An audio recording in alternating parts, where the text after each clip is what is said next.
Yes, YouTube, I hope that you're good. It's Ben Hawksworth at The Coach Consultant, and today I'm going to walk you through one of, if not the highest value exercises that you can run for marketing, operations, community events, planning, delivery, execution, scaling, everything. And that is something that I call the master operator, and that is where you basically look at an annual plan down to the exact day and isolate all the variables that you need to do in terms of acquisition, in terms of lead magnets, in terms of challenges, community events, and everything as a whole. Because once you've basically got that overview template, it means that all you need to do is follow it. So imagine that you've got an online client, for example, and they join you and they want to transform their mind and transform their physique and everything else into that side. If you do not give them a forward-facing skeleton plan, then in essence you're just kind of going week to week and month to month and kind of guessing as you're going along, and the client will also feel the same in terms of their actual motivation and inspiration to push to that next level. So when it comes to your business, it's not any different in any way, shape or form. The more structure that you have in place for forward-facing marketing, operations, developments, and absolutely everything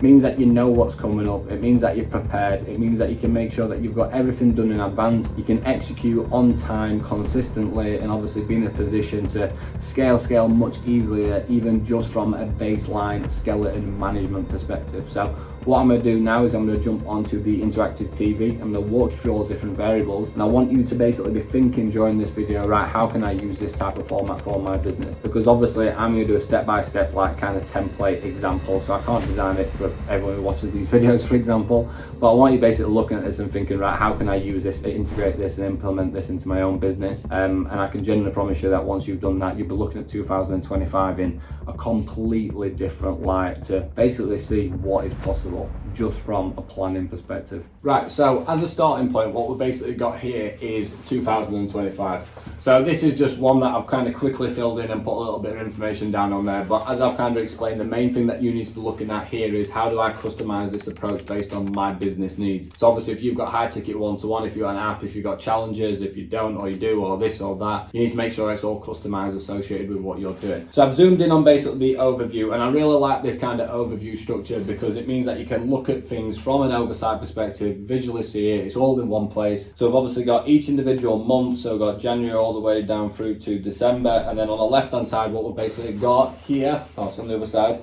is Q1, Q2, Q3, Q4. So how I would recommend looking at this type of structure is actually starting with what you want to achieve in each quarter. So before you even start looking at the design element or all of the structures that we're going to add onto it, what I would be personally doing is going, right, based on Q1, based on Q2, based on Q3, so all of these lists down the left hand side, right, if you're going to build this type of sheet yourself, then basically what you can do from that point is go, right, in Q1 this is what I'm going to do in terms of launches, in terms of lead magnets, in terms of developments, in terms of operations, and then you can basically design that so before you even go into a month-to-month basis, week-to-week and day-to-day, you're like, right, I know what I want to achieve in each quarter. From that point, don't touch anything on the actual timeline. What you basically do is actually list out all of the variables associated with what you're going to do. So what I've basically put down on here, and you might be shocked in terms of the amount of volume of marketing that you need to be looking at in terms of scaling your business in terms of this alone. So as you can kind of see here, I have got 4 different challenges as starting point. So what I've basically done is I've got challenge 1, I've got challenge 2, which is pre-summer, challenge 3, which is post-summer, challenge 4, which is coming into like kind of winter and post-summer bounce back. Right, then we've basically got the actual upsell approaches, because this is an avenue that people really forget about when it comes to running group intakes and challenges. So what I've basically done is I've highlighted the exact dates in which I need to be looking at, right, how do I come in and how do I upsell these people from group into challenges and obviously into my high ticket service. From that point, what we need to be looking at is, right, what points of data acquisition that have we got? So this could be lead magnets, it could be ebooks, it could be live webinars, it could be free trainings, but we want to make sure that we've got a minimum of 6. Like, that's what I'd highly recommend, because in reality people are going to get bored of the same lead magnet over and over again. So what I've basically done here is I've highlighted 6 different lead magnets that I've used throughout the year. So that means that I need to relaunch a new lead magnet every 8 weeks. I need the lead magnets because I need more emails, I need more numbers, I need more handles because I need more emails to retarget, I need more numbers to outbound call or outbound contact, and again I need more Instagram handles to outbound interact and outbound contact in order to benefit the actual challenges that we've got on here. And if you haven't, I'd recommend watching the lulls and launches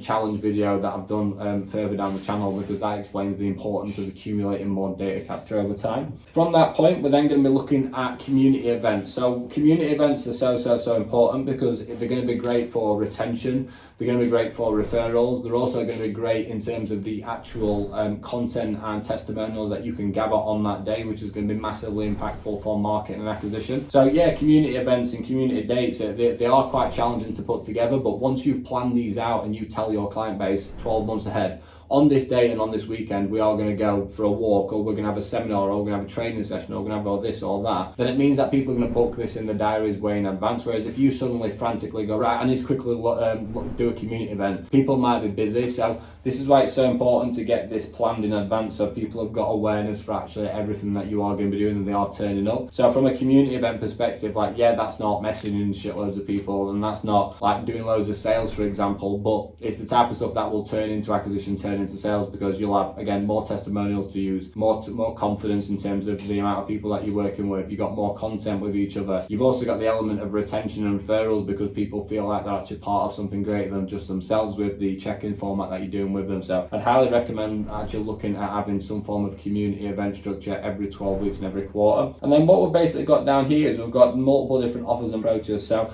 I've obviously gone overkill on these as an example, but what I'm trying to say to you here is, based on your offer and based on your company and based on your program, there will be multiple different offers that you can look at running in terms of giveaways, in terms of competitions, in terms of discounts, in terms of mini campaigns. So just as a starting point, for example, I think there's like 15 there, but we've got Blue Monday, Valentine's Day, International Women's Day, St. Patrick's Day, April Fools, Easter weekend, Mother's Day, Father's Day, back to school, International Men's Day, Singles Day, Black Friday Day, Boxing Day. So what happens is people are only ever looking at Black Friday, so they wait all year and then just run one random offer and promotion. Like, in reality, there are a substat that I could, if I actually typed into Google to look at this, and when I typed in like annual events for where people run offers and promotions, there were hundreds.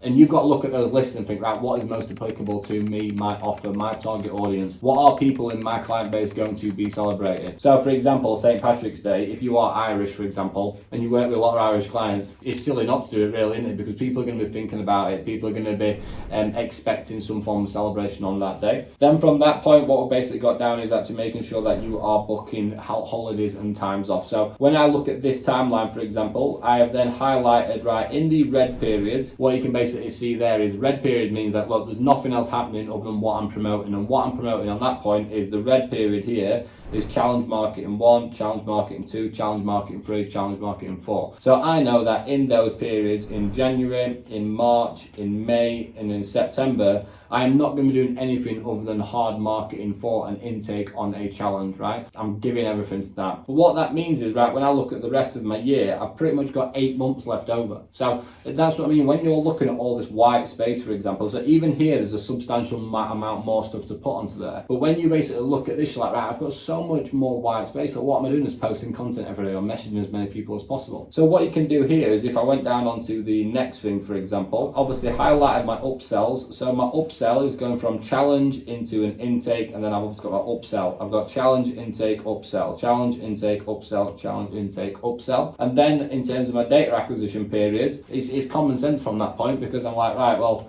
January is pretty wrote off because it's all about marketing for the actual challenge. Sweet, I'm going to drop a big lead magnet in February. Sweet, I'm going to drop one in April, I'm going to drop one in June, I'm going to drop one in August, drop one in October, and drop one in December going into January. So I know that I've got at least 6 points of real big data acquisition. And then it's like, right, based on the highest priority things, so that is obviously my normal one-to-one acquisition, which is going to be flowing on a day-to-day basis anyway, because that's more of a self-contained day-to-day subsystem rather than looking at kind of a macro scope overview like a marketing campaign or a launch of a lead magnet, for example. So your one-to-one acquisition in terms of setting and closing and content needs to just be ongoing, so 365 days a year, a well-oiled machine that does not stop. But we've obviously got 4 big intakes in terms of driving sales there. We've got 6 intakes in terms of driving as much data acquisition as humanly possible. And then it's like, right, what else have I got? I've got these spare gaps. So sweet, from that point, what we're going to do is we're going to go community event in the middle. So community event, community event, community event. And then on top of that, which I've not actually added in, but all of this white space. So even at this point, right, when you're looking at your year,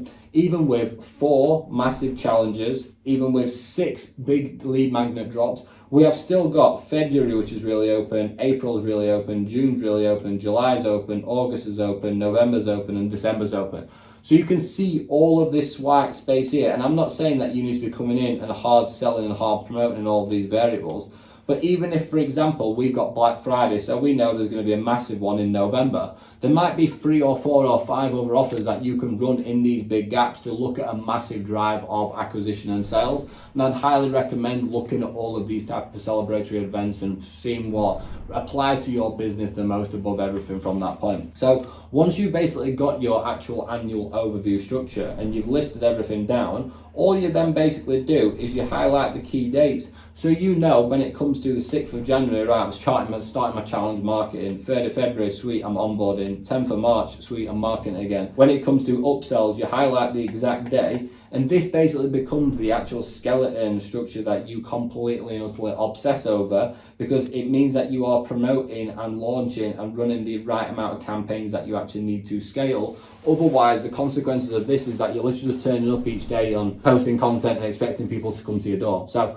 when, as a standard look, I'd be looking at, if you're an online coach between 0 and 15k per month, for example, and you want to be pushing up to 30 grand a month, I'd highly be recommend looking at this type of structure where you have got challenge intakes, whether that's 3 or 4 per year, you have got multiple points of data acquisition, you've got multiple offers and promotions and competitions, because all of that data capture there, for example, here, is what you're going to use with your 365-day subsystem setting and closing KPI structure, right? Because if you've not got that new acquisition, you've got nobody to message, or you're just going to be left with cold messaging, which is nothing wrong with that in any way, shape or form. Basically, in essence, what we're looking from that point is then adding in your actual personal time and holidays, which is so important, because at the end of the day, if you're not looking after yourself and you ain't got time off, and if you imagine, my God, this is the most I've ever marketed, this is the most I've ever pushed, and if you're adding development periods on top of that as well, and custom design this type of structure as much as you can, you're going to need time off. So I basically have 2 of these. I have one for my business and I have one for me personally,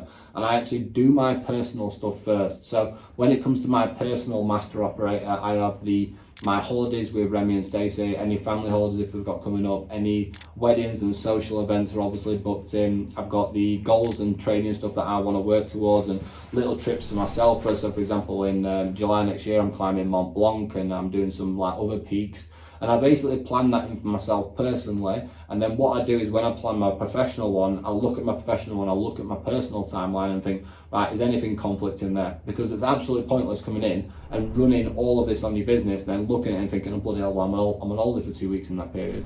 So there's more to take in than just this overview. But again, something that I'd highly recommend is always starting by looking at something from a macro scope perspective. So look down on it, visually plan it out, create your start skeleton, create your timeline, isolate the amount of volume that you're actually wanting to put out, isolate the exact key dates, and then from that, guys, it really is a simple point of just executing on it. Forward planning is without question one of the biggest weaknesses that I see for online coaches and personal trainers. It's so important because if you don't do this, you are literally just turning up each day and expecting things to happen for you. If you genuinely put the time, effort and energy into looking at things from a macro perspective and overview, and imagine 2025, you're looking 12 steps ahead, 12 months ahead, and you're planning out your challenges, your lead magnets, your community events, your operations, your developments, additional launches, your own personal time and everything. Once you have that plan, everything will become 10 times easier for you by simply just making that little bit of effort at the actual start now. And also I can genuinely guarantee you and promise you that you will see more growth in your business than you've ever done before. So to put this into perspective, I have actually launched and built and created at least 10 7-figure businesses and 3 multi-7-figure businesses based on just forward planning alone. It's really important, so please make sure that you're actually doing it. So again, guys, if you are looking for a bit of support in your business, or if you want to know a bit more information about what we do, all you need to do is just look at the link somewhere around my bio. If you're not subscribing, I'd love you to subscribe. If you like it, I love you even more. And if you've got any comments or requests, then drop them in. See you next time.